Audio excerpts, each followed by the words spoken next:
My name is Bill Noe, and I serve on the pastoral team at Ignatius House Jesuit Retreat Center in Atlanta, Georgia. Faithfulness is often a disputed matter. It should come as no surprise that we're sometimes criticized for our efforts to keep faith. It seems rather normal that our discerned response to the concrete circumstances of our life might bring us into conflict with other good people. Faithfulness seems to be the concern of the entire prophetic tradition. Through prophet after prophet, God rebukes the people for settling for faithfulness to something less than God. In Isaiah's voice, God asks, "Is this the manner of fasting I would choose?"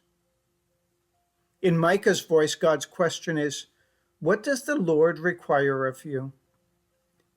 Each prophet, in their own way, asks the same question. What does faithfulness to God look like here and now? In the Gospel, we hear of a person with very good friends. Under his own power, this person cannot come to Jesus. So his friends bring him, but they find the way blocked. They could give up, but they don't. Up to the roof they climb, with great effort, one might suppose, and they break through to lower the person down, to bring him near Jesus. Imagine what others might have thought. This simply is not done. It's wrong. Somebody's going to have to pay for this. Jesus, however, sees something else. Faithfulness. The faithfulness of those friends moves Jesus to deep compassion. He sees immediately what God wants done in this moment: forgiveness and healing. God wants that person to be restored to his place in the community. And of course, the Pharisees, good, godly people, respond, "This simply is not done. It's wrong. It's an offense against God.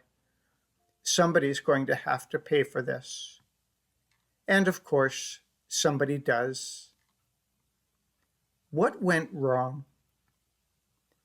Jesus' opponents embrace an abstract form of holiness into which every circumstance must be forced. No discernment is necessary. The response is always the same. The man's friends know differently, as does Jesus. While important, principles are always applied in concrete circumstances. Faithfulness requires practical wisdom, and that means discernment. Jesus' life teaches what it means to be faithful. He truly is the way.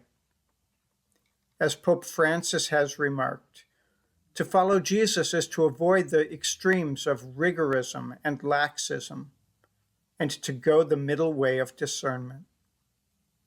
So what is it that God wants done here and now?